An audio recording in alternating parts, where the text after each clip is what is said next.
প্রধানমন্ত্রীর মন খারাপ। প্রধানমন্ত্রী আজকে মন খারাপ করে বলেছেন কক্সবাজারে যে বিরোধী দল কেন বাজেটের সমালোচনা করে। প্রধানমন্ত্রীর মন খারাপ দেখে আমাদেরও মন খারাপ। আমরা চেয়েছিলাম আপনার বাজেটের প্রশংসা করতে, কিন্তু আপনি দুর্নীতির রাস্তা বন্ধ করেন নাই, লুটপাটের রাস্তা বন্ধ করেন নাই, ব্যাংক দখল বন্ধ করেন নাই। ফলে আমরা জানি না এই বাজেটের কত টাকা জনগণের উন্নয়নে ব্যয় হবে, কত টাকা আপনার দলের নেতা কর্মীর পকেটে যাবে। আপনি একটা বাজেট দিয়েছেন যার সাথে বাস্তবতার কোনো সম্পর্ক নাই।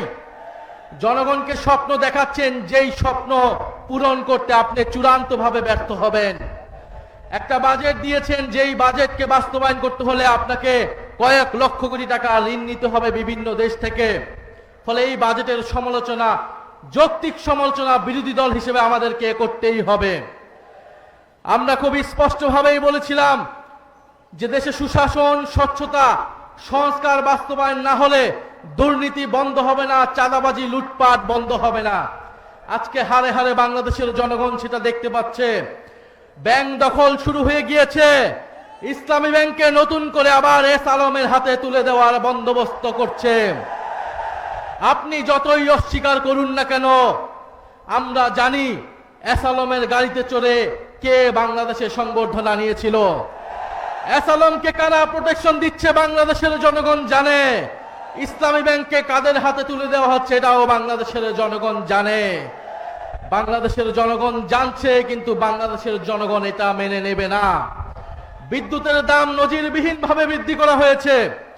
গ্রামে গঞ্জে কোথাও বিদ্যুৎ পাওয়া যাচ্ছে না, দিনে 8 বার 10 বার করে লোডশেডিং হচ্ছে। বিদ্যুতের দাম এই সরকারকে বাড়াতে হবেই, কারণ এই সরকার আওয়ামী লীগের সরকারের করা অসম চুক্তিগুলো এখনো বহাল রেখেছে। আপনি আদানির চুক্তি আপনাকে বাতিল করতেই হবে, না হলে আপনি বিদ্যুতের দাম কোনোদিনই বাংলাদেশে কমাতে পারবেন না। ফলে আপনি আদানির চুক্তি বহাল রাখবেন, আপনি ইসলামী ব্যাংকে নতুন করে ইসলামের হাতে তুলে দিবেন, আপনি দুর্নীতি, চাঁদাবাজি বন্ধ করার জন্য কোনো ধরনের সংস্কার করবেন না। আর আপনার বাজেটকে বিরোধী দল প্রশংসা করবে, এটা বিরোধী দল থেকে অনেক বেশি প্রত্যাশা করা হয়ে যাচ্ছে। ফলে সরকারের কাছে আমরা বলবো যে বাজেট দিয়েছেন, এই বাজেট বাংলাদেশের জনগণের কোনো ধরনের অর্থনৈতিক পরিবর্তন করতে পারবে না। বাংলাদেশের উন্নয়ন করতে হলে আগে আপনাকে গণভোটের গণরায় অনুযায়ী সংস্কার করতে হবে, পুলিশ সংস্কার করতে হবে, দুদক সংস্কার করতে হবে, বিচার বিভাগ সংস্কার করতে হবে। গতকালকে এই খবর দেখলাম যেই আপনাদের চট্টগ্রামে বাংলাদেশের ক্রিকেট টিমের একজন ক্রিকেটারকে পুলিশ তুলে নিয়ে এসেছে, ডিবি তুলে এনে নির্যাতন করে দিয়েছে, এবং স্বরাষ্ট্রমন্ত্রী আজকে কক্সবাজার গিয়ে বক্তব্য করছে। ফলে এই যে পুলিশ সংস্কার হয়নি, জনগণের উপরে আবারও জুলুম নির্যাতন নেমে এসেছে। সরকার আবারও পুরনো স্বৈরতন্ত্রের পথে হাঁটছে। সরকার যদি স্বৈরতন্ত্রের পথে হাঁটে, জনগণকেও অভ্যুত্থানের পথে হাঁটতে হবে। ফলে সংসদকে জনগণ থেকে বিচ্ছিন্ন করে ফেলা হচ্ছে।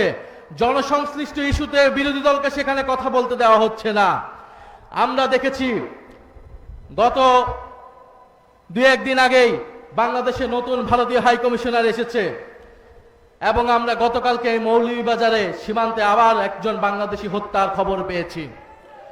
বলে উনি এসে যেই সুসম্পর্ক এবং বন্ধুত্বের কথা বলেছে, আমরা স্পষ্টভাবে জানিয়ে দিতে চাই, সীমান্তে কাঁটাতার এবং বন্দুক দিয়ে, নদীতে বাদ দিয়ে কোনো বন্ধুত্ব হয় না। এবং বাংলাদেশ এবং ভারতের আকাশ এক নয়, বাংলার মাটি আর ভারতের মাটিও এক নয়। সেই ফয়সালা 1947 সালেই হয়ে গিয়েছিল। 1947 সালেই ফয়সালা হয়ে গিয়েছিল বাংলা স্বাধীন সার্বভৌম হবে। 1971 সালেই ফয়সালা হয়ে গিয়েছিল। 2024 সালে পুনরায় আবার ফয়সালা হয়ে গিয়েছিল বাংলাদেশে কোনো আধিপত্যবাদী শক্তি থাকবে না, বাংলাদেশে কারোর সাথে বাংলাদেশ আপোষ করবে না। মর্যাদা এবং ন্যায় নীতির ভিত্তিতেই বাংলাদেশ সকলের সাথে সম্পর্ক তৈরি করবে। প্রিয় চট্টগ্রামবাসী, আপনাদের কাছে এটাই অনুরোধ, এটাই আহ্বান নিয়ে এসেছি যে 11 দলীয় ঐক্য মাঠে আছে, জনগণের সাথে আছে, এবং আমাদেরকে প্রথম থেকেই, শুরু থেকে এই নতুন গজিয়ে ওঠা স্বৈরতন্ত্রকে ঠেকিয়ে দিতে হবে। সরকারকে সর্বস্তরেই জবাবদিহিতার আওতায় আনতে হবে। আমরা দেখেছি কয়েকদিন আগে চট্টগ্রামে কারা জুলাইয়ের গ্রাফিতি মুছে ফেলতে চেয়েছিল, আপনারা সেটা ঠেকিয়ে দিয়েছিলেন। এরকম প্রত্যেকটি জায়গায় জুলাই গণ অভ্যুত্থানের বিপক্ষে যারা যাবে, দুর্নীতি স্বৈরাচারের পক্ষে যারা যাবে, তাদের বিরুদ্ধে আপনাদেরকে দাঁড়াতে হবে। সরকারকে অবশ্যই জবাবদিহিতার আওতায় আনতে হবে। প্রত্যেকটা মন্ত্রীকে জবাবদিহিতার আনতে হবে। সেই দায়িত্ব আমরা সংসদে পালন করব এবং আপনারা যারা মাঠে আছেন, জনগণের নেতৃত্ব দিচ্ছেন, আপনাদেরকেও সেই দায়িত্ব পালন করে যেতে হবে।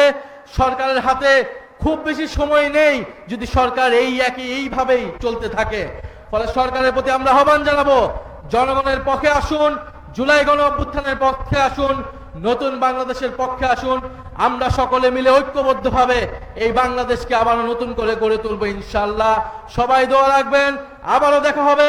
লড়াই আমাদের চলমান থাকবে, সংগ্রাম আমাদের চলমান থাকবে। আসসালামু আলাইকুম রহমতুল্লাহ। আপনার স্বপ্নগুলো আকাশ ছুবে প্রবাসীর হেলিকপ্টারের মাধ্যমে। বিয়ে, জন্মদিন অথবা যে কোনো বিশেষ প্রয়োজনে হেলিকপ্টার ভাড়া করতে যোগাযোগ করুন স্ক্রিনে দেয়া নাম্বারে। প্রবাসীর হেলিকপ্টার, নিরাপদ ও সাশ্রয়ী বাহনের বিশ্বস্ত নাম।